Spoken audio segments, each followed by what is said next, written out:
Hello सभी को नमस्कार। एक बार फिर से मैं स्वागत करता हूं आप सभी का आपके अपने यूट्यूब चैनल संवाद जंक्शन पे। चमार रेजिमेंट के योद्धाओं की खोज जारी है। एक और परिवार से आपको कुछ ही देर में रूबरू करवाने वाले हैं। यहां पर हम पहुंचे हैं बदावड़ गांव के अंदर। यहां पर आप उस महान योद्धा के घर को देख सकते हैं जिस योद्धा ने चमार रेजिमेंट के अंदर अपनी सेवाएं दी, चमार रेजिमेंट में उन्होंने कार्य किया। उनके परिवार से हम आपके रूबरू करवा के बात करवाने वाले हैं। आप परिवार को बैठे देख रहे हैं, सामने ही उनका परिवार बैठा है। घर ज़्यादा संपन्न नहीं है और ये दुर्भाग्य है हमारे देश का भी कि जिन्होंने हमारे देश के लिए जाने दी, हमारे समाज के लिए जाने दी, वो ज़्यादा संपन्न परिवार से नहीं रहे। और जिन्होंने जो संपन्न परिवार से थे उनका इतिहास इतना ऊंचा लिख दिया गया, मात्र 5-10 कामों के बदौलत ही उनको भगवान बना दिया गया भारत देश का। मैं नाम किसी का नहीं लूँगा। तो सबसे पहले मैं दिखाना चाहूँगा, हमारे अंकल जी यहाँ पर बैठे हैं जो चमार रेजिमेंट के योद्धा थे, उनके पुत्र हैं हमारे अंकल जी। बात करेंगे परिवार से मिलकर के। तो चमार रेजिमेंट के महान योद्धा श्री हरफुल जी के घर पे हम बैठे हैं, उनके पुत्र जी से हम बात करेंगे। अंकल जी सबसे पहले तो स्वागत है आपका हमारे चैनल पर। सबसे पहले नमस्कार आपको। सभी आए हुए मेहमानों का मेरी ओर से धन्यवाद।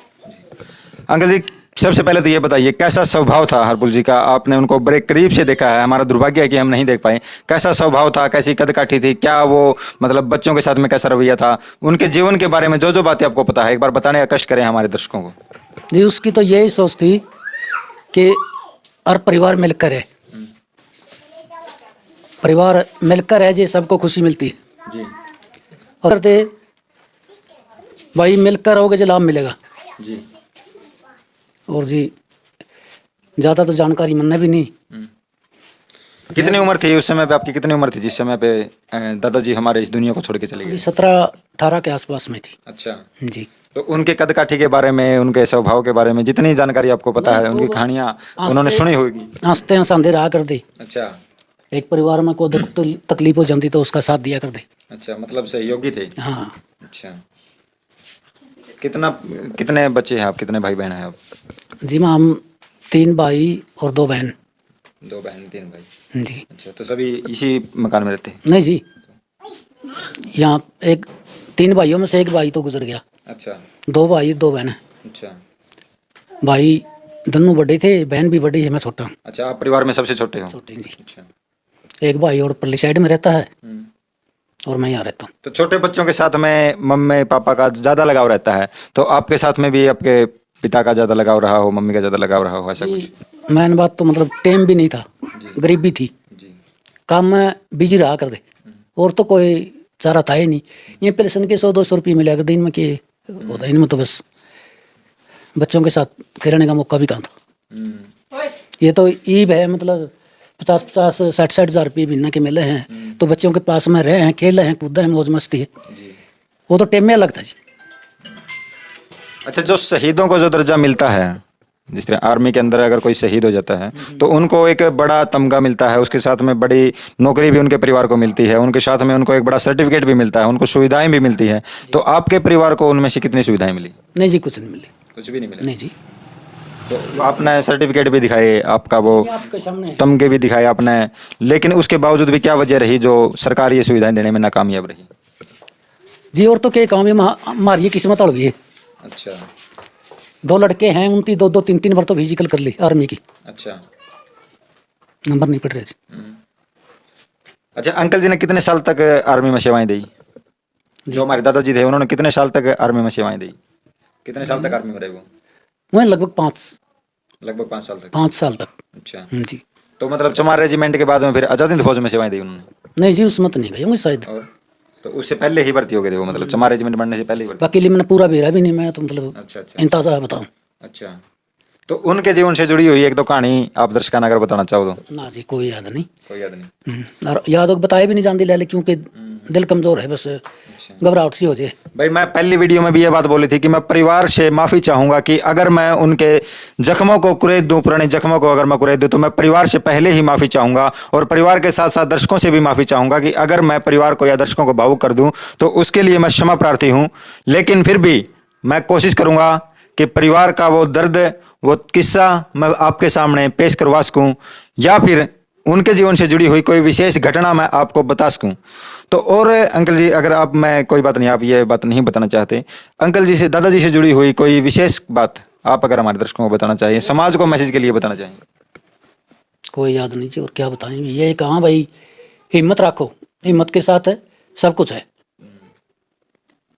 यही हमारे पापा भी कहा करते, पापा तो करते बाबू थे जी, तो पापा तो ही बोए। पापा तो ये बाकी गांव वाले भी यहाँ पर मौजूद हैं, हम इनसे भी बात करेंगे। अंकल जी सबसे पहले तो स्वागत है आपका, नमस्कार आपको। नमस्कार भाई। तो अंकल जी आपने हरपुल जी को शायद देखा हो। देखा जी, खूब अच्छी तरह देखा जी। अच्छा देखिए। अच्छे स्वभाव के आदमी थे जी। अच्छा बड़े किसी के साथ लड़ाई झगड़े में कभी सुना नहीं उसको उसके बारे में। तो भाई एक बात मैं दर्शकों को नोटिस करवाना चाहूंगा कि जो चमार रेजिमेंट दुनिया की सबसे खूंखार रेजिमेंट में से एक बन गई थी, वो उस चमार रेजिमेंट के योद्धा अपने परिवार के साथ में, अपने समाज के साथ में इतने हंसमुख तरीके से रहते थे कि लोगों को लगता ही नहीं था कि ये इतने खूंखार रेजिमेंट के योद्धा है। क्यों अंकल जी? सही बात है जी। हम यहाँ हमको पता ही नहीं था जी। वह वहाँ 5 साल के बाद आए, वह जेल में रहे या फौज में रहे, किसी को पता ही नहीं था इसके बारे में। अच्छा। तो ये आपने पता नहीं कहाँ से इसकी वो खोज निकाली, हमको तो अब पता लग गया है। अच्छा। अब हम भाग्यशाली हैं, हमारे बुजुर्गों का जो नाम लिया जा रहा है, हमको भी कुछ मिलेगा। अच्छा कैसा महसूस कर रहे हो आप? कल 1 तारीख को चमार रेजिमेंट का जो पहला स्मारक है भारत का, वो बनने वाला है। बात है, हम पहुंचेंगे। सारे जो हमारे जितने ये 4 हमारे बुजुर्ग थे, इनके सारे परिवार के और भी अन्य आदमी हम पहुंचेंगे बहुत से। अच्छा पहुंचेंगे आप। अच्छा हरफुल जी के जीवन से जुड़ी हुई कोई कहानी आपने देखी हो या सुनी हो तो हमने तो बताना। ऐसे देखा है, उनका कभी हमारे साथी तो थे नहीं हुए ना, हम उनके अच्छी माड़ी बात कह सकते थे। हम तो दादाजी आपसे तो बहुत बड़े रहे।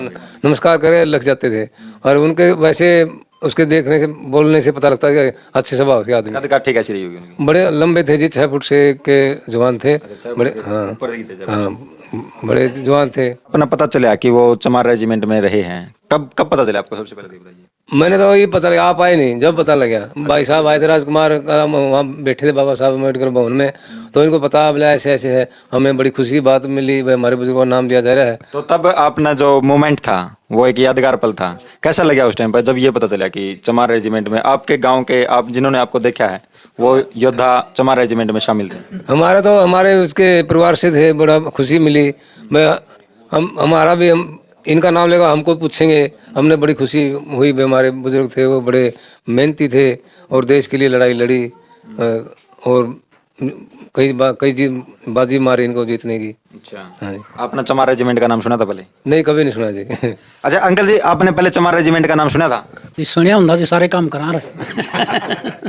मतलब देखो भाई, इतने भोले रहे हैं हमारे समाज के लोग कि चमार रेजिमेंट में इनके जो पिताजी थे उन्होंने खून बहाया लोगों का, जंगें जीती, लड़ाइयाँ जीती, विदेशों में परचम लहराया चमार रेजिमेंट का, लेकिन अपने परिवार के जो उनके लोग थे वो सुविधाओं से वंचित रहे इस वजह से कि जानकारी नहीं थी। बहुत साहब हमारे साथ में मौजूद हैं, इनसे बात करने की कोशिश करेंगे। ये वो शख्स है जो कुरेद रहे हैं इतिहास को, और हम जख्मों को कुरेद रहे हैं। ये इतिहास को कुरेद करके उन प्राउडली मोमेंट्स को बाहर निकालने के लिए समाज को अग्रसर कर रहे हैं। सबसे पहले तो आपका स्वागत है जी। बहुत बहुत स्वागत है आपका, और आपके चैनल के सभी दर्शकों को बहुत बहुत शुभकामनाएं, और वो अच्छे रहें, स्वस्थ रहें। क्या कहना चाहेंगे जो समाज के लोग इतने मासूम, इतने भोले हैं कि विदेशों में तो परचम लहराए, लेकिन समाज के अंदर लोगों को बताने में असफल रहे, अपना ही नाम इतिहास में दर्ज करवाने के लिए खुद आगे नहीं आए? क्या कहना चाहेंगे? सबसे पहला कारण है कि हम शिक्षित नहीं हैं जी। सबसे मुख्य कारण है कि हम अशिक्षित हमारा वर्ग है। अशिक्षा के कारण हम वो चीज़ें हमसे छूट जाती हैं जिसको हमें संजो कर रखना है जी।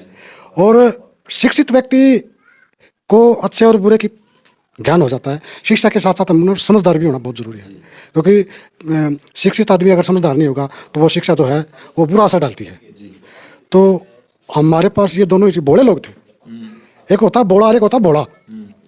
वो बोड़ा चालाक नहीं होता, वो किसी के प्रति नफरत की भावना नहीं रखता, वो सोचता कि सब मेरे जैसे हैं। अच्छा। तो इस वजह से वो जो है सभी चीज़ों से अनभिज्ञ रहते हैं। अच्छा, इनके जो परिवार है क्या क्या सुविधाएं आज के दिन उनको क्या क्या सुविधाएं मिल रही है? कितनी उनको सैलरी मिलती है या फिर तनख्वाह मिलती है? सुविधाएं नहीं मिल पाने का एक कारण है 1943 से लेकर के 1940 के बीच में जो उन्होंने जंग जीती वो अंग्रेजों के लिए जीती, और जब अंग्रेजों ने कहा कि आप आईएनए के खिलाफ युद्ध के मैदान में उतरे, आजाद हिंद फौज के खिलाफ युद्ध में उतारने की जब बात हुई तब जी। जब ये दोनों सेनाएं आमने सामने हुई तो जो हमारे जो चमार रेजिमेंट का जो कैप्टन था मोहनलाल कुरिल, उन्होंने साफ मना कर दिया कि हम हमारे देश के नागरिकों के साथ युद्ध नहीं करेंगे। अच्छा। हमें हारना मंजूर है। उन्होंने अंग्रेजों के साथ विद्रोह पैदा कर दिया। और जब अंग्रेजों को पता लगा कि भाई चमार रेजिमेंट आज़ाद हिंद फौज के साथ युद्ध नहीं लड़ रहे, तो उन्होंने इस सेना को भंग कर दिया और एक नियम बना दिया जो मार्शल कौम थी। मार्शल कौम है जिसका चिन्ह ही ऐसा जानवर है जिसका बाइसन जंगली सांड है, जिसका शेर भी शिकार नहीं कर सकता। ऐसे जानवर के साथ ये चमार रहते थे, उनके साथ खेती करते थे, इसलिए प्रतीक दिया गया था बाइसन का, क्योंकि वो कितना खूंखार होता है, इतने ही खूंखार ये चमार थे। तो इस वजह से ये चिन्ह मार्शल चिन्ह है, और मार्शल चिन्ह के कारण इसी मार्शल कौम है। तो जब देश की सेनाओं का जब नियम बदले कि भाई जो मार्शल कौम है उनको छांटा गया, तो जिन्होंने लड़ाइयाँ लड़ी उन मार्शल कौमों को दरकिनार करके तो दूसरी कौमें थी, हम किसी का विरोध नहीं करे, राजपूत रेजिमेंट और जाट रेजिमेंट को मार्शल कौम में डाल दिया, और राजपूत और बहुजन समाज की जो रेजिमेंटें थी उनको बाहर कर दिया। इस वजह से हमारा इतिहास जो है चमार रेजिमेंट का दफन हो गया। और राष्ट्रपति और प्रधानमंत्री की जो सुरक्षा की जो सेनाएं तैयार की जाती हैं उनमें इन कौमों को लिया नहीं जाता, इसलिए इस इतिहास को दबा दिया गया। और दबा दिया गया तो इसका मतलब अगली पीढ़ी उसके बारे में कैसे जानेगी। तो ये कारण है, हम साजिश के शिकार हैं, और जब साजिश के शिकार हो गए, अनपढ़ आदमी साजिश का शिकार होगा तो वो उभर नहीं पाएगा। पढ़ा लिखा हो सकता है, उसको आगे भाई उसको खोज करके निकाल सकता है, लेकिन ये वो ऐसा कर नहीं पाए। हाँ, आज जब हमारे बच्चे, आप जैसे युवा साथी पढ़ लिख करके जब आगे जा रहे हैं, इतिहास को खोज रहे हैं, तो वो चीज़ें ऊपर आ रही हैं। और मैं दावे के साथ कहता हूँ कि एक दिन ऐसा आएगा कि चमार रेजिमेंट को बहाल करना पड़ेगा। और जिस दिन चमार रेजिमेंट बहाल होगी तो उस दिन इन लोगों की सत्ता भी आ जाएगी। ये मेरा दावा है। भाई बड़ी बातें बहुत जी ने यहाँ पर बताई कि बहाली की मांग है, और यहाँ तक कि क्यों पीछे रही, क्यों समाज को अनभिज्ञ रहना पड़ा चमार रेजिमेंट से, जिसका विदेशों में डंका था वो भारत के अंदर क्यों नहीं पनप पाई, भारत के अंदर उसको लोग क्यों नहीं जान पाए। ये सारी की सारी बातें बहुत जी ने हमको बताई। अच्छा अंकल जी, जब अंकल जी कौन से सन में एक्सपायर हुए थे अंकल जी? कौन? जो दादाजी थे ये 1989 में जी। 1989 में। उस टाइम से इनके जो अंकल जी जो मेडल मिले थे, वो मेडल आपने संभाल के रखे या कहाँ है वो मेडल? संभाल के इन बातों का ज्ञान नहीं था जी। अच्छा, तो वो मेडल कहाँ गए? देखे तो होंगे आपने वो मेडल? देखे हैं जी, गोल गोल सा आगदा तकमासा, उसका एक डोरा का लड़का आगदा मैं को गल में जुगर गल में बांधे कर तबीज देखे। अभी कहाँ गए वो मेडल? ये तो जी कई पता भी कहाँ गए, गए होंगे जी, ले नहीं हमारे। अच्छा तो बहुत जी बताएंगे भाई वो मेडल कहाँ गए जी? मेरे साथ 2 घटनाएं घटी, और वो घटनाएं मैं आपको बताऊंगा, आपको लगेगा कि कोई जोक्स है।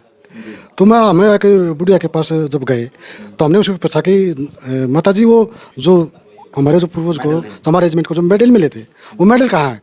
तो उसने कहा कि मेरी जेठानी ने उसके कागज की डालड़ी में पाथ दिए हुए, वो सुंदर लगने के लिए। तो उनको पता नहीं था कि भाई डालने ये जो मेडल है डालड़ी में पाथन के कौन है, छल्ले कर दे। अच्छा, दिखना में छैल बहुत होया करते, मतलब मेडल देखे वो अच्छे आ गए। अच्छे आते। अच्छा, तो और दूसरी घटना वो है कि जब हमारे भारत में त्योहारों का देश है, बार बार त्यौहार आते हैं, तो दिवाली का जब त्यौहार होता है तो लोग अपने घरों की सफाई करने के साथ साथ अपने पशुओं को भी संवारते हैं और सजाते हैं। तो जब वो एक मोर के चंदों से गोलगंडा बनाते हैं, और वो उसने बताया कि वो जो गोलगंडा, मैंने पूछा कि वो मेडल कहाँ है, भाई वो मेडल तो जो है हमने गोलगंडा में बांध की और पशु को बांध दिया। अच्छा, तो उनकी अहमियत नहीं थी, इस तरह से हमारे मेडल गए हैं। और भाई दर्शक इस बात को समझ सकते हैं कि अहमियत क्यों नहीं थी, क्योंकि अज्ञानता थी, क्योंकि पता नहीं था, क्योंकि ये नहीं जानते थे कि ये चीज़ क्या है, इसकी क्या अहमियत है, ये नहीं समझ पाते थे। हमारे लोग जो है वो इतने भोले रहे हैं, इस बात का जिक्र हम पहले भी कर चुके हैं। अच्छा अंकल जी, आपसे एक क्वेश्चन और पूछना चाहूँगा कि इससे पहले, अब तो 1 अक्टूबर का निमंत्रण आपके पास में आया है सम्मानित करने के लिए, इससे पहले क्या कभी ऐसा हुआ कि आपके परिवार को या आपको सम्मानित करने के लिए कहीं बुलाया गया हो? जी, मेरी माँ को, यानी कि ये 5-4 सदस्य थे गाँव के, भजनलाल की सरकार में 1995 में हिसार बुलवाई थी। अच्छा, जब ये मेडल दिया था, भजनलाल ने ही दिया था, ये दिया था जी। अच्छा, भजनलाल सरकार की टीम भाई ये दिया था भाई, भजनलाल की जो सरकार थी उस समय पे सम्मानित करने के लिए इस तरह का एक मेडल दिया गया था हर हमारे जो दादाजी थे उनके धर्मपत्नी को। ऐसी ही जानकारियां आपके सामने लेकर के आते रहेंगे, और आपको ये वीडियो कैसी लगी है कमेंट बॉक्स में जरूर बताएं। आज के लिए इतना ही। जय हिंद, जय भारत, वंदे मातरम।